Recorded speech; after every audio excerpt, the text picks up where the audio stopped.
बच्चों, आज हम आपको 11वीं स्टैंडर्ड के गणित में त्रिकोणमिति फलन के बारे में चर्चा करेंगे। सबसे पहले आप त्रिकोणमिति को 10वीं में पढ़ चुके हैं और वहाँ से बेसिक चीज़ें आप जानते हैं। त्रिकोणमिति क्या होती है, त्रिकोणमिति किस त्रिभुज पर ज़्यादा आधार रखता है, उसके सूत्र क्या हैं, फिर उसके बाद उसका हम कैसे कैलकुलेशंस करते हैं। सबसे पहले त्रिकोणमिति क्या है? त्रिकोणमिति गणित की वह शाखा है जिसमें त्रिभुज और त्रिभुजों से बनने वाले बहुभुजों का अध्ययन किया जाता है। त्रिकोणमिति का शाब्दिक अर्थ है त्रिभुज का मापन। त्रिकोणमिति में सबसे अधिक महत्वपूर्ण है समकोण त्रिभुज। समकोण त्रिभुज का अध्ययन इसमें अधिक किया जाता है। त्रिभुजों और बहुभुजों की भुजाओं की लंबाई और दो भुजाओं के बीच के कोणों का अध्ययन करने का मुख्य आधार यह है कि समकोण त्रिभुज की किन्हीं दो भुजाओं मतलब चाहे वह आधार हो या लंब हो या फिर कर्ण हो का अनुपात उस त्रिभुज के कोणों के मान पर निर्भर करता है। त्रिकोणमिति का ज्यामिति की प्रसिद्ध बौधायन प्रमेय, जिसे हम पाइथागोरस प्रमेय भी कहते हैं, से गहरा संबंध होता है। पाइथागोरस प्रमेय क्या होता है आप मालूम है? किसी समकोण त्रिभुज में कर्ण पर बना वर्ग शेष दो भुजाओं पर बने वर्गों के योग के बराबर होता है। ये सब चीज़ों का आपको त्रिकोणमिति में बहुत ज़्यादा उपयोग किया जाएगा। अब सबसे पहले इसके न्यूमेरिकल्स पे या सवाल पे आने से पहले हम त्रिकोणमिति फलन के महत्वपूर्ण सूत्र की कल्पना करते हैं। सबसे पहले हम मानते हैं कि एक वृत्त है जिसकी त्रिज्या कितनी है, r है, और उस वृत्त की चाप की लंबाई स्मॉल l तथा केंद्र पर अंतरित कोण यदि थीटा रेडियन में हो तो हम जानते हैं कि कोण बराबर वृत्त के चाप की लंबाई बटे वृत्त की त्रिज्या। अगर कोण को हम थीटा लेते हैं तो थीटा बराबर क्या हो जाएगा? L/r। अगर क्रॉस मल्टीप्लिकेशन करें तो L = r थीटा। ये बहुत महत्वपूर्ण सूत्र है। अर्थात रेडियन माप अगर हम निकालते हैं तो रेडियन माप = π/180 इंटू डिग्री माप। चूँकि फार्मूला होता है कि 180 अंश बराबर होता है पाई रेडियन। 180 अंश बराबर पाई रेडियन। अगर उल्टा बोलो आप तो क्या होगा कि पाई रेडियन = 180 अंश। तो एक रेडियन बराबर क्या हो जाएगा? तो यानी आपको समझ में आ गया कि 180 अंश बराबर पाई रेडियन। तो एक अंश बराबर क्या हो जाएगा? पाई बटे 180। ये डिग्री माप हो जाएगा। यहाँ से फिर डिग्री माप निकालना है तो सीधे सीधे आपको 180 बटे पाई हो जाएगा। ये रेडियन माप हो जाएगा। अब इसी पर आधारित रखने वाला जो एक महत्वपूर्ण सूत्र आपने 10वीं में पढ़ा होगा कि cos² + sin² = 1, फिर 1 + tan² = sec²x, 1 + cot² = cosec²x, cos 2n पाई + x = cos x। क्योंकि आप जानते हैं कि n का मान, n क्या है? एक पूर्णांक है। अगर यहाँ पे क्या करते हैं, कुछ भी वैल्यू रखें n का, तो n का मान 1 2 3 4 5 कुछ भी रखें तो कितना आ जाएगा आपका? ये आपका क्या हो जाएगा? cos x होगा। क्योंकि cos इवन मल्टीपल ऑफ पाई = आपको क्या हो जाएगा? प्लस होगा। फिर sin -x = -sin x, cos -x = cos x, cos x + y का सूत्र होता है cos x cos y - sin x sin y। cos x - y = क्या होता है? cos x cos y + sin x sin y। cos 90 - x यानी cos π/2 - x = क्या होगा? sin x। sin π/2 - x = cos x। sin x + y = क्या होगा? sin x cos y + cos x sin y। sin x - y क्या होगा? sin x cos y - cos x sin y। cos π/2 + x = -sin x। sin π/2 + x = cos x। cos π - x = -cos x। And sine pi minus x equal to क्या हो जाएगा, sine x. अब बच्चों सबसे पहले हम ये जानते हैं कि ये सब फार्मूले आपको एकदम जबान पे याद होने चाहिए। कॉस पाई प्लस एक्स क्या हो जाएगा, माइनस कॉस एक्स होगा। फिर उसके बाद cos 2 pi minus x equal to क्या होगा, कॉस एक्स होगा।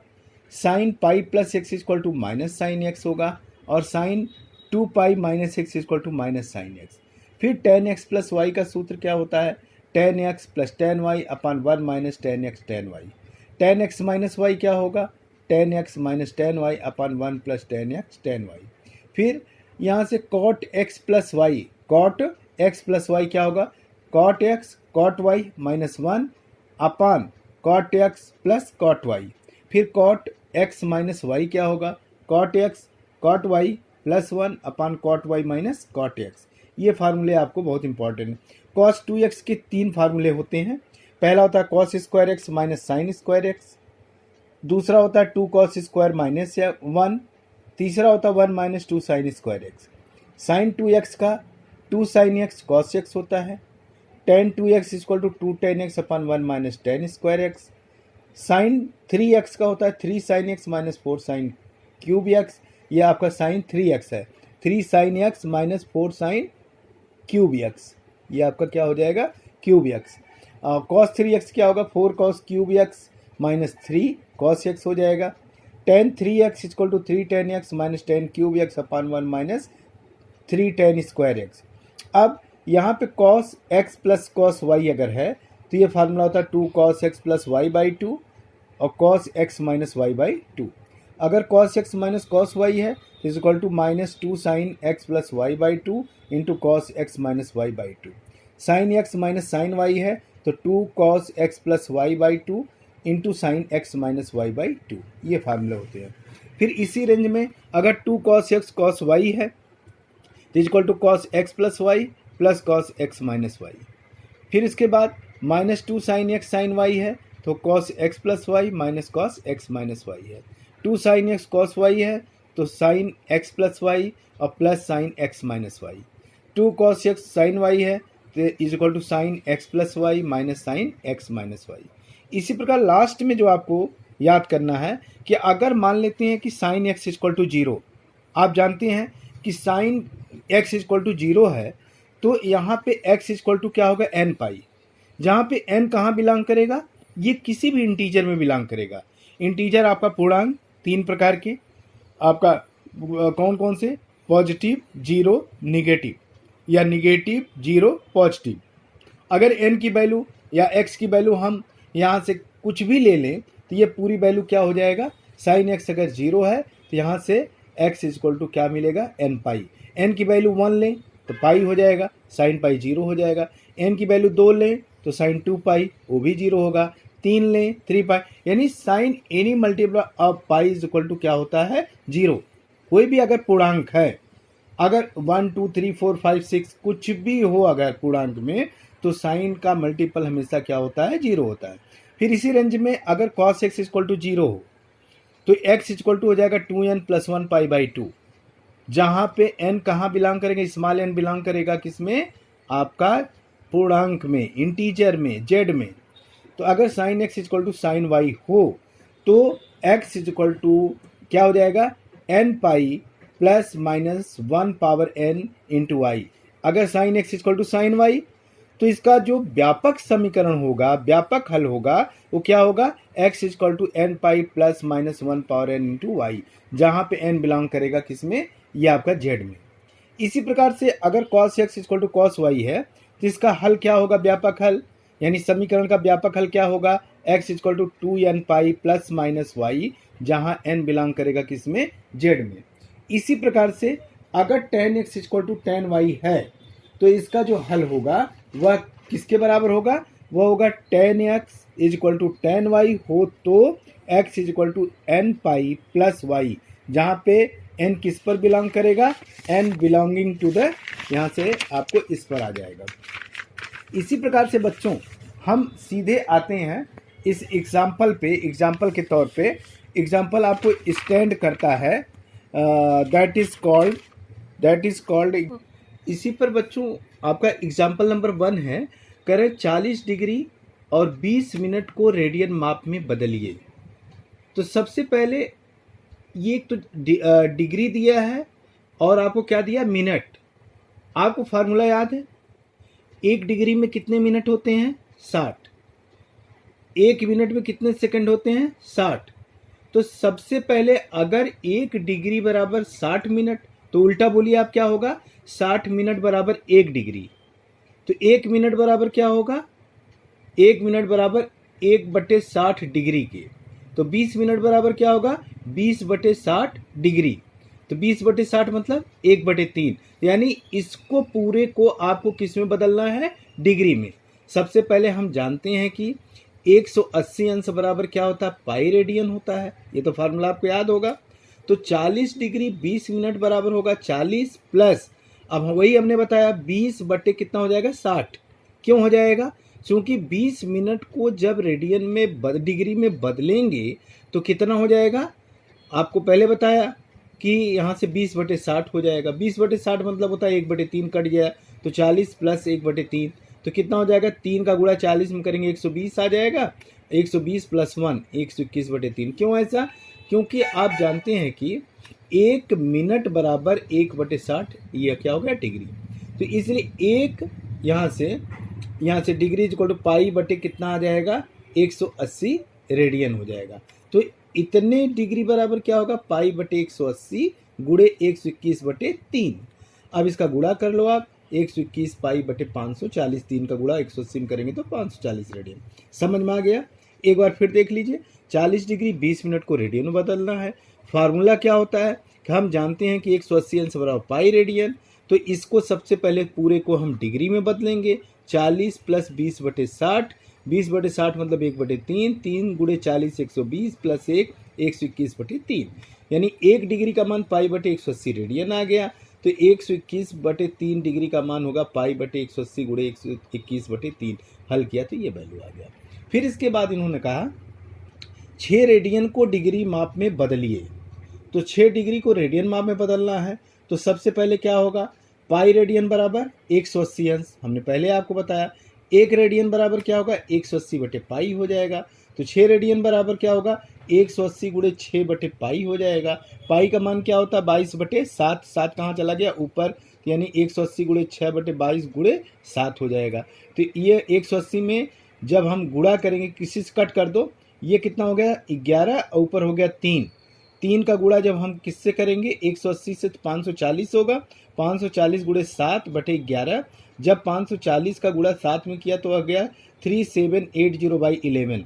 इसको ब्रेक कर दो 11 से, तो होगा 343। और ये कितना आ जाएगा, यहाँ से टोटल आपका आ जाएगा 1/7/11। ये पूरी वैल्यू आ जाएगी यहाँ से, और इतना डिग्री आ जाएगा। तो ये हो जाएगा 343 डिग्री प्लस 7/11, ये डिग्री है। तो जब मिनट में बदलेंगे तो क्या करेंगे, 60 का मल्टीप्लाई करेंगे। तो 60 का मल्टीप्लाई कर दिया, अब ये मिनट हो गया, इतना मिनट। अब इसको अगर हम मल्टीप्लाई करेंगे तो आ जाएगा 343 डिग्री 38 मिनट और 11 सेकेंड। ये पूरी वैल्यू आ जाएगा एग्जाम्पल नंबर 2 के हिसाब से। इसी पर बेस्ड अब आपका एग्जाम्पल नंबर 3 है।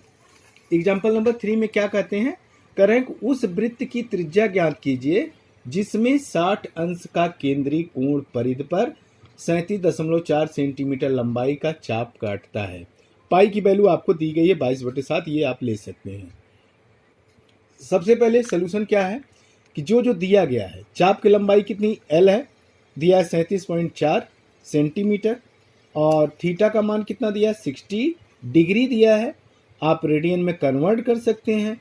तो क्या होता है 60 इंटू पाई बाई 180, 60 से 180 कट गया, 3 आ गया, पाई बटे 3 रेडियन आ जाएगा।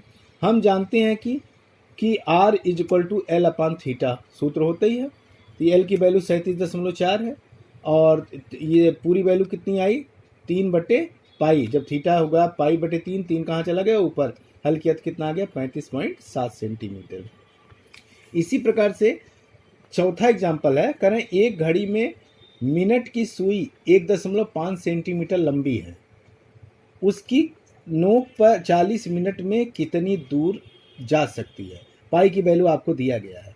सबसे पहले देखिए चूंकि 60 मिनट में घड़ी की मिनट वाली सुई जो है एक परिभ्रमण पूर्ण करती है, एक रिवोल्यूशन कंप्लीट करती है, इसलिए 40 मिनट में मिनट की सुई एक परिभ्रमण का 2/3 भाग पूरा करती है। तो थीटा इक्वल टू क्या हो गया, 2/3। एक कंप्लीट चक्र पूरा करेगी, कितना कोण घूमेगी, 2 पाई रेडियन या 360 अंश। ये पूरा आपका ये कितना आ जाएगा, 4 पाई 360 अंश मतलब 2 पाई, 2 पाई इंटू 2 कितना हो गया, 4 पाई/3 रेडियन आ जाएगा। अब तय की गई वांछित दूरी क्या होगा, ये L equal to r theta, आर की वैल्यू 1.5, थीटा की वैल्यू 4 पाई/3। जब हमने मल्टीप्लाई किया तो ये कितना आ जाएगा, 3 का 1.5 में कट किया तो 0.5 आ गया, 0.5 इंटू 4 इक्वल टू 2 हो गया, और पाई और आ गया 2 पाई सेंटीमीटर। पाई का मान क्या होता है, 3.14, 2 इंटू 3.14 यानी कितना आ गया, 6.28। इसी प्रकार से एग्जाम्पल नंबर 5 में हम देखते हैं क्या कह रहे हैं। एग्जाम्पल नंबर 5 में, यदि दो वृत्तों के चापों की लंबाई समान हो, यानी जो उनके चाप की लंबाई है वो क्या है, समान हो, और वे अपने केंद्र पर क्रमशः 65 डिग्री तथा 110 डिग्री का कोण बनाते हैं, तो उसकी त्रिज्याओं का अनुपात ज्ञात कीजिए। तो इजी है। सबसे पहले हमने क्या किया, दो वृत्तों की जो त्रिज्याएं हैं उसको मान लिया कि माना दो वृत्तों की त्रिज्याएं क्रमशः R1 और R2 हैं। तो पहला कोण θ1 कितना दिया, 65 अंश। इसको हम रेडियन में बदल लेंगे, 65 गुणे पाई/180 यानी 13 पाई/36 रेडियन आ गया। इसी प्रकार से θ2 दूसरा कोण कितना दिया, 110 डिग्री। इसको रेडियन में बदला, 110 गुणे पाई/180 यानी 22 पाई/36 रेडियन आ गया। माना प्रत्येक चाप की लंबाई क्या है, L है, चूंकि दोनों के चाप क्या है, समान है, तो L इक्वल टू R1 θ1 यही होगा R2 θ1 θ2। हमको यहाँ पे निकालना त्रिज्याओं का अनुपात यानी R1/R2 लेना है इक्वल टू θ2/θ1। तो यहाँ से वैल्यू रख देंगे, 13 पाई/36 R1 इक्वल टू 22 पाई/36 R2। तो R1/R2 क्या आ गया, 22/13, इसलिए R1 अनुपात R2 इक्वल टू 22 अनुपात क्या आ जाएगा, 13। इस प्रकार से बच्चों आज जो त्रिकोणमिति का जो पहला लेक्चर है यानी टॉपिक 1 है, इसमें मैंने आपको बताया कि त्रिकोणमिति क्या होता है और उसके महत्वपूर्ण सबसे पहले जो फार्मूले हैं उसको याद कर लीजिए, पूरा एकदम तैयार कर लीजिए। फिर हमने उदाहरण बताया। अब हम आपको टॉपिक 2 में यानी वीडियो 2 में हम आपको एक्सरसाइज 3.1 आपको बताएंगे। तब तक आप जो है इस त्रिकोणमिति के प्रारंभिक टॉपिक को आप पढ़ लीजिए, तैयारी कर लीजिए। फिर हम आपको अगले वीडियो में मिलते हैं। तब तक आप स्वस्थ रहिए और पढ़ाई करते रहिए। Thank you.